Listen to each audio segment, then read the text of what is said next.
WFA é um assunto que vai dar muito pano para manga. Muito pano para manga mesmo. É um assunto que com certeza é de interesse de todo mundo. Para a gente poder entender melhor o que é WFA e qual a principal... Para que serve o WFA? Eu queria começar a aula causando algumas polêmicas com vocês, tá? E eu gosto de causar essas polêmicas aí para todo mundo entender o que a gente faz de errado e como que a gente faz de errado. Vou começar com a primeira polêmica, tá? Que é a polêmica do backtest. E além do backtest, da otimização. Vamos lá. Suponham vocês que eu vou fazer um teste de performance do meu robô. Beleza? E aí eu tenho dados de 2015 até 2020. Beleza? E aí, num primeiro backtest, eu venho aqui no MetaTrader, deixa eu até colocar o MetaTrader aqui, que a gente vai falar bastante sobre o MetaTrader agora. Vou fazer um backtest, e aí na hora de parametrizar o backtest eu coloco 2015 até 2020. Não é isso? Dá play e sai uma curva de capital maravilhosa. Na mesma hora você fica tentado a fazer o quê? Pegar aquilo dali e colocar para rodar. Quem já fez isso? Levanta a mão. Todo mundo mentiroso. Tem que levantar a mão. Quem já fez isso? As duas? Quem nunca fez? Levanta a mão. Não tem um que nunca fez. Você nunca testou também, né? Beleza. A grosso modo é isso que a gente faz, né? A gente pega um determinado horizonte temporal, tipo 2015 a 2020, né? Testa de 2015 a 2020, vê a curva de capital linda, põe para rodar. E o resultado real não é nada daquilo que a gente rodou. Por quê? Mas enfim, normalmente, o maior erro de quando a gente faz backtest é justamente esse daqui. O primeiro erro, né, que é mais comum para quem está começando a fazer backtest e otimização, é justamente esse daqui. Que é, se você tem um período de dados disponível de 2015 a 2020, fazer um backtest em 100% do período. Esse é o pior erro de todos. Você usar todos os dados para você fazer o seu backtest. Tá? Normalmente, esse é o erro mais comum que a gente comete. Se você tem de 2015 a 2020, você resolve escolher todo o período para fazer o backtest. Tá? Por que isso aqui está errado, pessoal? Isso aqui está errado porque você só está analisando o teu dado dentro de um período de dados e você não está testando a estratégia em dados ainda não vistos, né? Então você está fazendo o quê? Você está testando dentro desse período e esse período todo aqui que você utiliza, quando você utiliza o período inteiro, esse dado que você utiliza a gente chama de período in sample. E aí a gente vai começar a pegar agora os termos emprestados lá da estatística. O que é um dado in sample? In sample é o seguinte, você tem de 2015 a 2020, né? E você usa o backtest de 2015 a 2020, ou seja, você não separa nenhuma parte do seu dado para você testar depois de otimizar. Tá? Então o maior erro de todos, é o erro que mais comumente as pessoas cometem, é fazer um backtest dentro de um período in sample, onde você compreende dentro desse período todos os seus dados. Esse é o primeiro erro de todos. Tá? Então assim, como que você resolve esse problema, pessoal? Para resolver o problema, você não vai alterar uma linha de código no seu robô. Tá? Para resolver o problema da qualidade do backtest, não envolve botar a mão no robô. Para resolver o problema do backtest, envolve botar a mão, sabe aonde, pessoal? No teste propriamente dito. Então você vai resolver o problema do backtest alterando a tua metodologia de teste e não o código do seu robô, tá? O que dá para a gente confiabilidade estatística de que aquela estratégia é boa ou não, de novo, não é o robô, não é a estratégia. A confiabilidade estatística, pessoal, está na metodologia do teste. Tudo bem? Então, de um lado, fiquem tranquilos, não precisa alterar uma linha de código no robô. Por outro lado, pessoal, é bem complicado você implementar uma metodologia de testes que seja funcional e correta, tá? Primeira coisa, pessoal, para quem quiser se aprofundar no assunto, e eu vou me aprofundar um pouquinho mais sobre isso hoje, tá? A gente utiliza o livro clássico de um autor chamado Robert Pardo, tá? O Robert Pardo é, digamos assim, o papa nessa área de desenvolvimento de estratégias e confiabilidade. Beleza?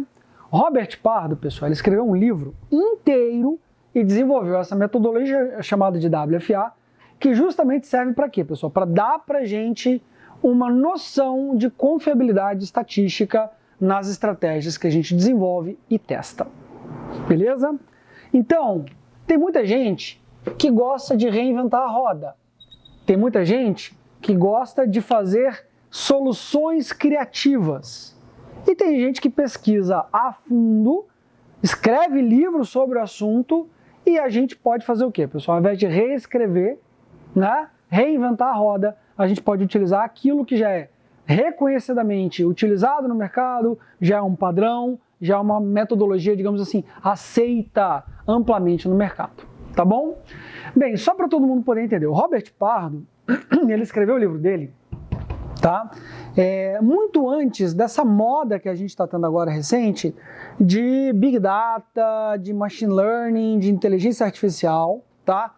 E em épocas distintas, o livro do Robert Pardo, se você pegar o livro do Robert Pardo, pessoal, e trazer para hoje, ele tem total validade, tá? O livro do Pardo, se você transportar ele alguns anos no tempo, hoje ele tem total utilidade e mais. Todos esses algoritmos de inteligência artificial que atacam a gente todos os dias aí, né, com informação, que estudam o nosso comportamento, esses algoritmos, eles são desenvolvidos usando exatamente a mesma lógica que aquela que o Robert Pardo escreveu e demonstrou no livro dele. Então você tem duas opções. Ou você desenvolve alguma coisa da sua cabeça, do jeito que você quer, ou você estuda um pouquinho mais sobre o assunto, para você entender aquele jeito que minimamente é considerado correto, né, para você ter uma confiabilidade maior das estratégias. Beleza? Bem, então o que o Robert Pardo escreveu no livro dele? A primeira coisa que a gente precisa entender para a gente aumentar a confiabilidade estatística das nossas estratégias é entender a diferença entre in-sample e out of sample. Essa é a primeira coisa. O que é, na estatística, o chamado in-sample e o que é o out of sample? Pensa comigo. Aqui eu tenho os anos 2015 a 2020. Se você fizer um backtest no período completo, todo o período ele é apenas o que a gente chama de in-sample. A confiabilidade estatística desse seu teste é zero. Zero. Não dá para inferir nenhuma conclusão se você pegar o período inteiro e testar no período inteiro. Mesmo que a curva de capital seja a mais linda do planeta, a confiabilidade daquilo dali é zero. Tá bom? Então, primeiro, não usem o dado completo. Então, como que o Robert Pardo explica no livro dele para a gente poder fazer o teste? Normalmente, suponham vocês que a gente está usando uma estratégia que não me propus a fazer com vocês ali, né? De cruzamento de média móvel. Numa estratégia de cruzamento de média móvel, quais são os parâmetros que a gente otimiza numa estratégia de cruzamento de média móvel? Vamos colocar só dois parâmetros. O período da média móvel curta e o período da média móvel longa. Concorda, pessoal? Cruzamento, você pode otimizar o stop. Vamos colocar 3, então. E vamos colocar um stop loss aí de... Stop loss percentual, vai. Vou colocar um stop loss. Vamos colocar alguns parâmetros aqui, então, para a gente poder entender. Suponha que eu use, então, como período da média móvel curta, 30, período da média móvel longa, 60, e eu estou usando um stop loss de 3% na operação. Então, olha só, hein? A minha estratégia, ela é bem simples. Aí você vai falar assim, eu durante muito tempo eu tive dificuldade para entender isso, tá, pessoal? Confesso que eu tive dificuldade.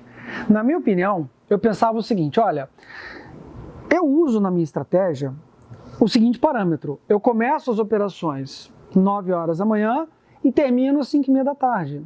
Só que eu posso começar às 9h05, terminar às 5h10. Então, na minha cabeça, antigamente, eu pensava que horário de início era um parâmetro, horário de fim é um parâmetro, e várias outras coisas que você parametriza na estratégia são parâmetros e, de fato, são parâmetros. Só que para você fazer a otimização de uma estratégia, primeira coisa, você não pode, não deve querer otimizar tudo. Não existe poder computacional para isso. Daqui a pouco você vai querer otimizar até pensamento, né? Então, normalmente, quando você vai fazer uma otimização de uma estratégia, tá? Primeira coisa, você tem que escolher. Se a estratégia tem 300 parâmetros, você vai escolher de 3 a 5 parâmetros, no máximo, para otimizar. E considerar aquilo dali como uma estratégia. Ah, mas eu tenho mais parâmetros que eu posso testar e otimizar. Refaça o teste como se fosse uma outra estratégia. Percebe? Se você tem 20 parâmetros, você vai fixar 17 e você vai otimizar 3.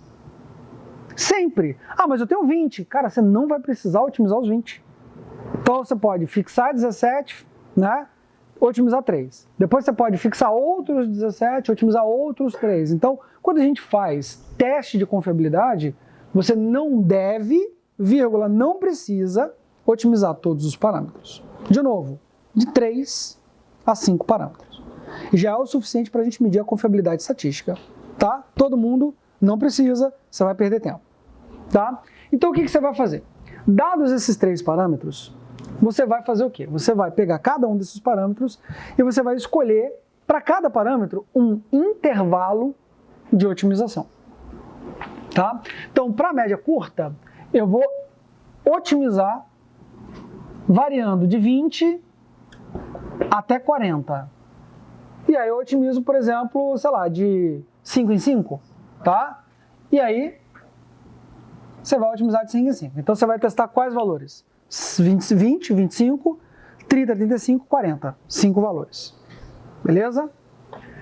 Para a média móvel longa, você vai testar de 50 até 70, também de 5 em 5. Então aqui a gente está falando de quê, pessoal? Outros 5 parâmetros. Então a gente já está falando de 125 combinações diferentes. 5 do primeiro parâmetro, 25, perdão, vezes 5 do outro. É porque eu vou colocar mais 5 agora do último, né? E no último parâmetro, eu vou colocar agora o quê? De 1% até 5%. Agora sim vai bater 125. Também variando de 1 em 1%. Né? De 1 em 1%. Então você vai ter o quê? 5 combinações do primeiro, 5 do segundo, 5 do terceiro. Então a gente já está falando de 125 combinações diferentes. Não é isso? 5 ao cubo. 125 combinações diferentes. Então, dados esses 3 parâmetros e dado o nosso intervalo de análise de 2015 até 2020, o que você vai fazer é o seguinte, pessoal. Outro erro que a gente comete. Você vai escolher o período que vai de 2015 até 2018. Portanto, 4 anos. 15, 16, 17, 18. E você vai otimizar. O que significa otimizar? Você vai rodar os 125 testes apenas dentro do período de 2015 até 2018. E aí a gente faz o quê? Quando a gente otimiza, a gente faz como, pessoal? A gente pega lá, parâmetro A, tal, parâmetro B tal, parâmetro C tal, resultado. Anota. Parâmetro A, B, C, resultado. A, B, C, resultado. Você vai ver uma tabela com 125 valores diferentes. Todo mundo aqui já tem experiência com otimização, né, pessoal? Todo mundo já fez. Beleza? Então você vai otimizar apenas dentro desse período. Beleza? E depois que você otimiza dentro desse período, você vai olhar o seguinte, cara, se eu otimizei de 2015 até 2018, os resultados que eu encontrei foram interessantes? Sim ou não? Suponha que de 125 resultados, 100 resultados deram positivo e 25 deram negativo. Beleza? Então eu tenho 125 resultados, 100 deram positivo. Então uma estratégia que otimizada, aparentemente uma estratégia boa. Não pelo resultado da melhor otimização, que é o que muita gente costuma utilizar. Tem muita gente que vai lá na melhor otimização e fala, caraca, é essa que eu quero. Não é assim que funciona. Você vai olhar do total de testes que você fez, o percentual que deu lucro e o percentual que deu prejuízo. Ou ainda, você pode olhar o percentual que foi interessante dado um critério seu e o percentual que não foi interessante dado um critério seu. Então entendam, pessoal, que otimizar não significa encontrar o pote de ouro no final do arco-íris. Aquela estratégia sensacional, estrelinha, né? Que é a melhor de... Não é isso que a gente está buscando. E tem gente que quer isso.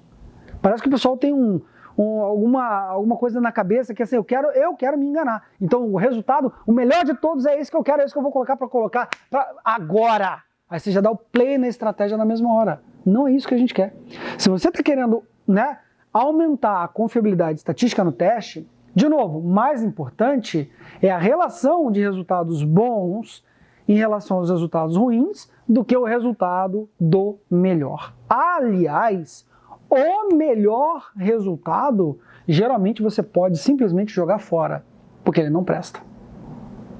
Pode parecer surpresa para muita gente, mas o melhor e também do outro lado, o pior, né? Eles não têm confiabilidade estatística nenhuma. Né? Então você pode pegar os dois extremos, né, e jogar fora. Geralmente você vai pegar o que, pessoal? Os 10%, né, extremos e jogar fora, para cima e para baixo. Tá? Então se você tem 125 resultados, você vai pegar, por exemplo, 12 resultados, né, aproximadamente 10%, 6 para cima e 6 para baixo e jogar fora. Então, cara, se você fez 125 otimizações, os 6 melhores resultados não servem para nada. Percebe? 5% em cada extremidade, os 10% dos resultados. Você pode pegar 10% dos resultados e literalmente desconsiderar, jogar fora. Então exclui os top, os melhores 6 e exclui os piores 6. O que sobrou dentro daquele intervalo ainda assim é interessante? Aí você vai falar, cara, ainda assim eu achei interessante. Porque o que sobrou, né, ainda assim deu resultado positivo, deu resultado interessante e tudo mais. Tá claro, pessoal? Qual é a primeira etapa? De novo, dentro desse intervalo, que se você olhar direitinho, eu tinha 6 anos, concorda? Só que eu só otimizei em 2/3 dos meus dados. Ok?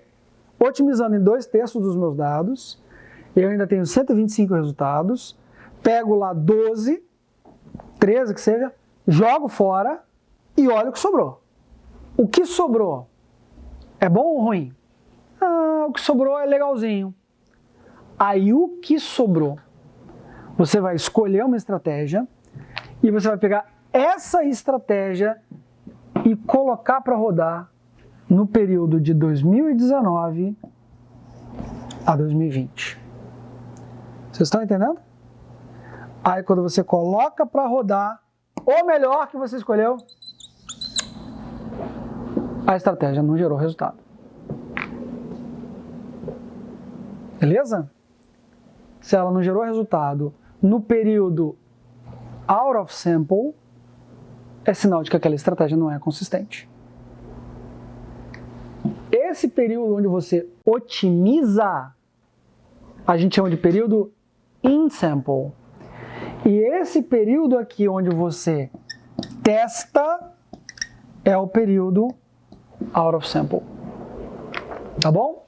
Então, o processo correto de determinação se as estratégias são boas ou ruins passa justamente por esse pré-filtro inicial. Otimiza em X% dos dados, descarta as extremidades, o que sobrou é legal, testa. Se no teste o resultado também foi legal, aí você já começa a escolher candidatos para colocar na sua conta. É assim que funciona, pessoal. Não tem mágica. E não adianta querer encurtar a etapa aqui também não. Tá? Tem gente que gosta de encurtar a etapa, mas no caso de teste de confiabilidade estatística, não tem como encurtar a etapa não. Beleza? E se você for olhar, pessoal, todos os algoritmos de inteligência artificial que são treinados para reconhecer padrões, que são treinados, né, para fazer recomendação de filme no Netflix para gente, para fazer tudo que cerca a gente que diz respeito à inteligência artificial, todos os algoritmos de inteligência artificial modernos hoje são treinados dessa forma aqui que vocês estão vendo. Então o foco, quando você quer desenvolver um algoritmo com confiabilidade estatística, não é no algoritmo. Óbvio que o algoritmo em si também é importante, né? Mas assim, a confiabilidade não está no algoritmo. A confiabilidade está onde, pessoal? No processo de teste daquele algoritmo. Isso daqui, não vou dizer que é tão ou mais importante não. Isso daqui é mais importante do que o algoritmo em si. Tá? Isso daqui é WFA? Ainda não. Não é o que o Pardo fez, tá? Eu estou explicando para vocês o seguinte, olha, minimamente o que a gente tem que fazer para dar, assim, um pouquinho mais de 50% de confiabilidade estatística no teste é isso daqui. Otimiza em um período que vai de, sei lá, 60% a 80% do total de dados, nunca 100% dos dados, jamais, tá? Otimiza aí nesse período de 60% a 80% dos dados, descarta as extremidades, pega uma que você considera interessante e testa. Se a curva de capital resultante for positiva, aí você considera o cara como um candidato. O WFA propriamente dito, ele é um pouco mais complexo do que isso daqui, tá? O WFA consiste em você fazer uma bateria de testes, basicamente da seguinte maneira. A ideia de otimização e teste, todo mundo entendeu, né? Você define lá um intervalo dos dados, otimiza e testa. O Pardo, ele fala o seguinte, está no livro do Pardo, não é uma técnica minha, é uma técnica dele, tá? Mas basicamente o que o Pardo faz é o seguinte, dado o período total de testes, o Pardo ele faz o seguinte, ele tem o que a gente chama de rolling in sample, né? Você tem uma janela de testes que você vai andando com ela no tempo, tá? Da seguinte maneira. Aqui você otimiza, aí você vem aqui e testa. É isso mesmo. Eu tenho 100% dos dados, eu otimizo em 20%, testo em 80%. Aí você vai falar, como é que é? Você vai otimizar 1 ano e testar em 5 anos? Isso mesmo. Tem muita gente que faz exatamente isso, otimiza num tempo bem curtinho e vê a performance num tempo mais longo. E tem validade estatística quando feito dentro de um conjunto maior. Aí o Pardo ele fala o seguinte, depois que você fizer isso, você agora aumenta a tua janela para 40, 60, ou seja, você otimiza in sample 40% dos dados, depois você testa out of sample 60% dos dados. Os mesmos parâmetros. Isso aí. E aí você vai fazendo isso até chegar, por exemplo, em 60% in sample, 40% out of sample. Então essa combinação de in sample, out of sample, o Pardo ele fala que não adianta você fazer um teste. Você tem que, na verdade, fazer uma combinação de testes, tá? E aí você vai fazer assim, ó, in sample, out of sample, in sample, out of sample, tá? E por fim, in sample, out of sample. Então, essa divisão de in sample, out of sample, para o Pardo é importante. Aí o Pardo, ele fala o seguinte, você vai escolher, depois de excluir aqueles 10%, né? Você vai escolher o melhor do teu teste e você vai testar e você vai anotar, sabe o que, pessoal? Essa que é a parte interessante. Que aí o Pardo, ele começa a dar uma métrica que ela é extremamente objetiva para a gente poder avaliar a estratégia, né? Que é o seguinte, se você otimizou a estratégia, aqui, vamos colocar o seguinte, ó, teste 1, teste 2, teste 3, tá? Se você otimizou essa estratégia e essa estratégia, ela deu um lucro, vamos colocar um lucro normalizado, né? Porque é óbvio que o lucro de um período de um ano, ele tende a ser muito menor do que o lucro de um período de 5 anos. Então a gente tem que fazer o quê? A gente tem que otimizar, normalizar essa métrica de lucro. Então, como que a gente normaliza essa métrica de lucro? A gente pode usar uma métrica do tipo lucro por operação. Percebe? Então aqui eu fiz 10 operações, aqui eu fiz 50. Então é óbvio que um lucro de 50 operações, a gente espera que seja maior do que um lucro de 10 operações, tá? Então assim, a gente tem que normalizar isso daqui para o período do teste. Então vamos supor que a gente utiliza o seguinte critério, o lucro por operação. Então você tem aqui nesse período um lucro por operação de R$15 e aqui no out of sample você teve um lucro por operação de R$7. Ué, mas menor? Geralmente é menor. Porque aqui você otimizou, lá não. Por mais que você tenha filtrado, tirado as extremidades, qualquer um que você tenha escolhido aqui, pessoal, já é otimizado. Então, na hora que você vai testar, o resultado esperado é menor. Beleza? E aí o que acontece? Aí você faz o segundo teste. Eu vou mostrar um WFA para vocês daqui a pouquinho, tá? Aí aqui você faz o lucro por operação, o resultado deu 12. Aqui o resultado testado deu 4. No terceiro teste, aqui o resultado por operação deu 18, o resultado testado aqui deu 11. Beleza? O Pardo, ele usa a seguinte métrica.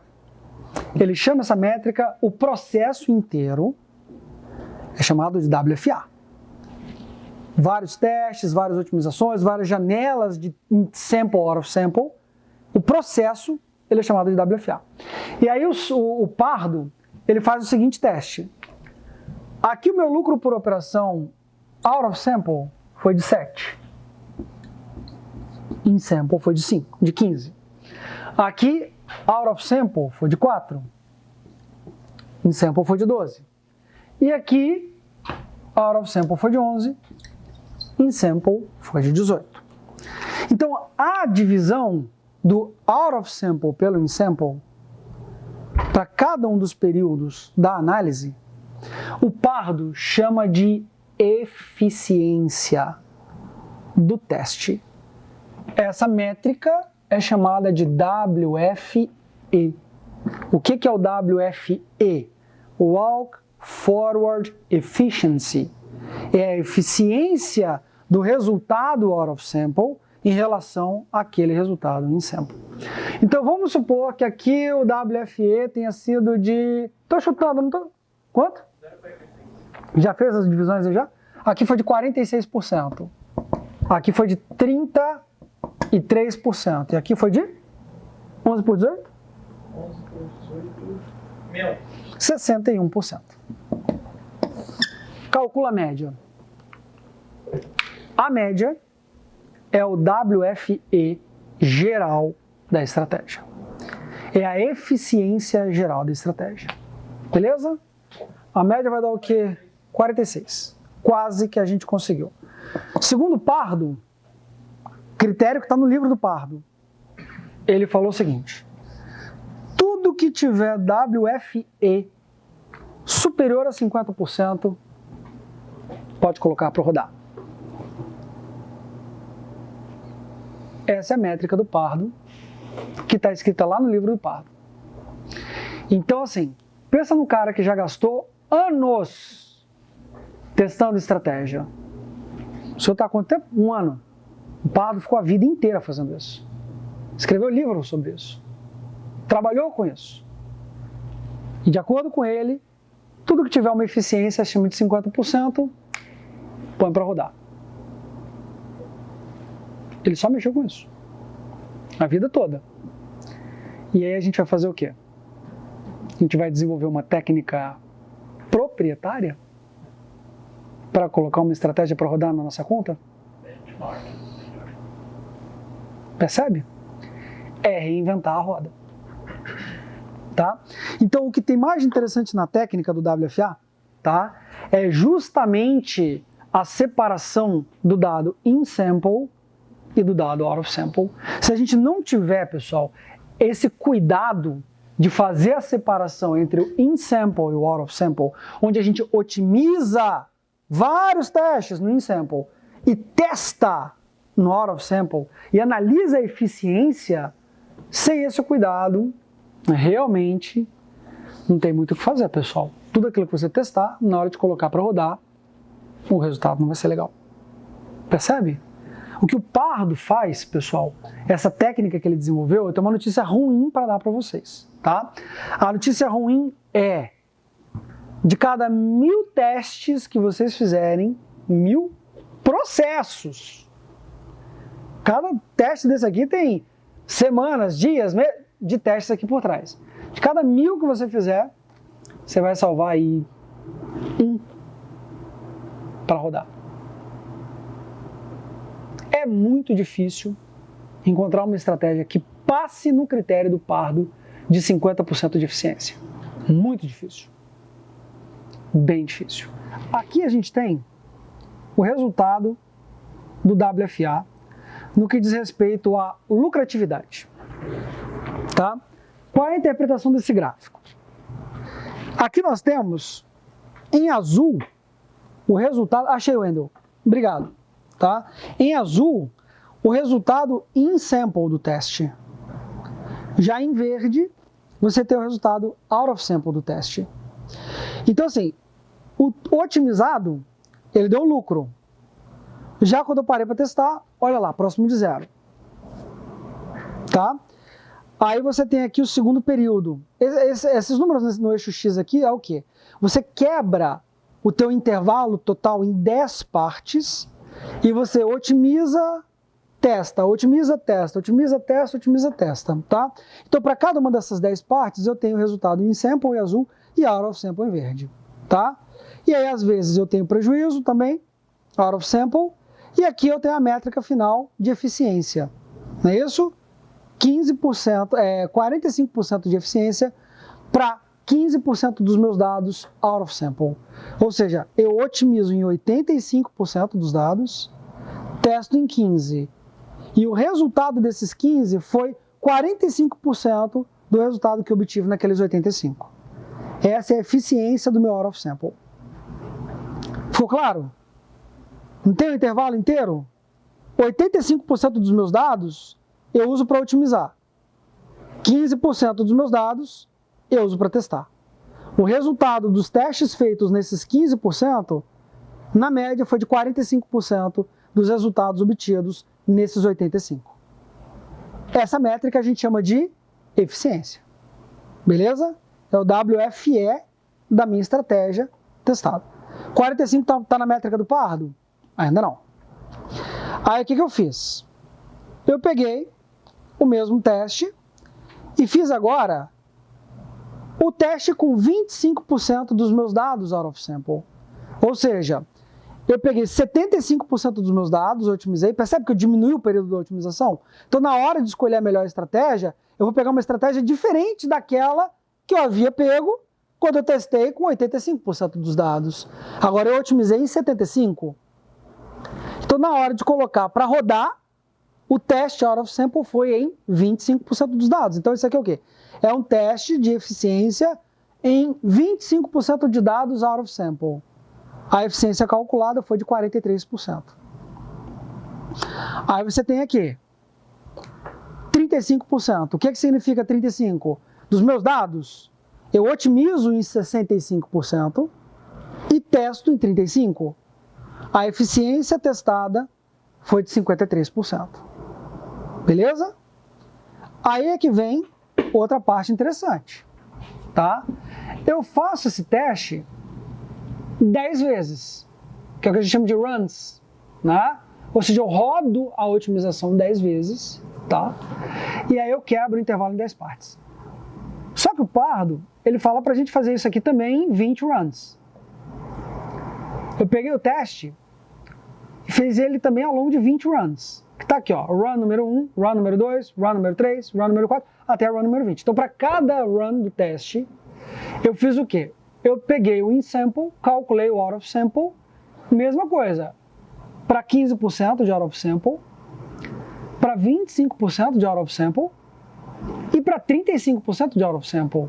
E a eficiência agora foi de 61, aqui foi de 53, né? E aqui foi de 47. Percebe como é que é difícil conseguir atingir mais que 50? E para terminar, eu fiz o mesmo teste, só que agora com 30 runs. E aí a eficiência foi de 52 para 15% out of sample, de 42 para 25% out of sample e de 36% para 35% de out of sample. A visão geral de um WFA é essa daí. Vocês têm noção da quantidade de testes necessária só para você gerar esses 9 gráficos que vocês estão vendo? Percebe? Então aqui tem uma bateria de otimizações gigantesca só para calcular a métrica da eficiência, como o Pardo ensina no livro dele. E é bem difícil você conseguir encontrar uma coisa acima de 50%. Você consegue próxima, 40, 36 e tal. Acima de 50 é bem difícil. Você fez aquelas individuais, por exemplo, a média e o deu resultado acima de 50%. Não significa que você combinar as duas vai dar. Como assim? O individual, cruzamento de médias, o azulzinho bem melhor do que o mais de 50%. Então, são esses caras que a gente usa como candidato para o WFA. Essa combinada, essa... Esses caras. Entendeu?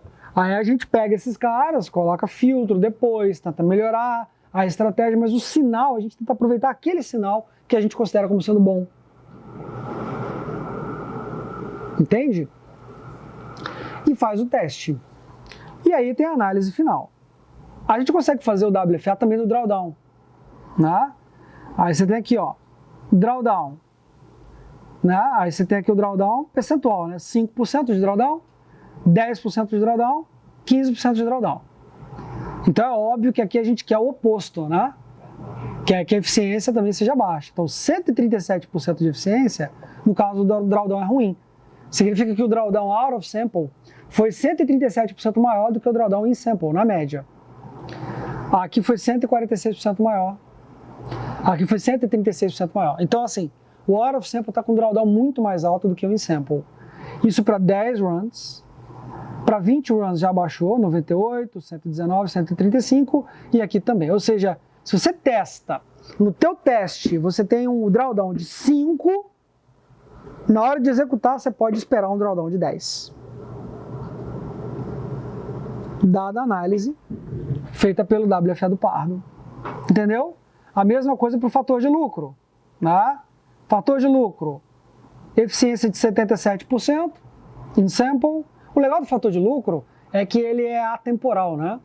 Eu não preciso fazer normalização temporal do fator de lucro, porque ele sempre pega os lucros e prejuízos daquele período testado, tá? E aí no fator de lucro, essa estratégia a gente usou ela porque o fator de lucro dessa estratégia tinha um WFA muito alto. A lucratividade nem tanto, mas o fator de lucro tinha um WFA bem alto, uma eficiência bem alta, tá? E aí o fator de lucro, tá vendo, ó? Testado 2, quer dizer, otimizado 2, testado 1.8, aí às vezes testado 2, otimizado 3.4, então a eficiência de 74% foi bem alta, né? Aqui de 74% e aqui de 53%. Ou seja, o ideal é que vários critérios passem pela lógica de eficiência do Pardo. Não só o lucro, mas também o lucro, fator de lucro, drawdown e por aí vai. Aqui a gente testou mais um critério, que foi o payoff. Também é um critério atemporal. O que é o payoff, pessoal? Payoff é o resultado esperado da estratégia, da operação, né? Aqui a gente tem uma eficiência de 52 para 15%, 44 para 25, 53 para 35, isso em 10 runs, né? Para 20 runs, 67, 49, aqui para 30 runs, 50, 47, 46. Moral da história. Para a gente calcular essas 4 métricas, a gente fez uma bateria de testes gigantesca. Aí a gente tem a curva de capital da estratégia, mas mesmo batendo o olho numa curva de capital como essa daqui, pessoal, onde o pontinho verde, o que significa o pontinho verde? O ponto verde significa o quê? Novas máximas na curva de capital da estratégia. Tá? Então, mesmo um gráfico como esse daqui, a gente olha com desconfiança. A gente bate o olho no teste e fala assim, poxa, curva de capital linda. Se eu colocar amanhã em produção, vai dar resultado positivo? Percebe?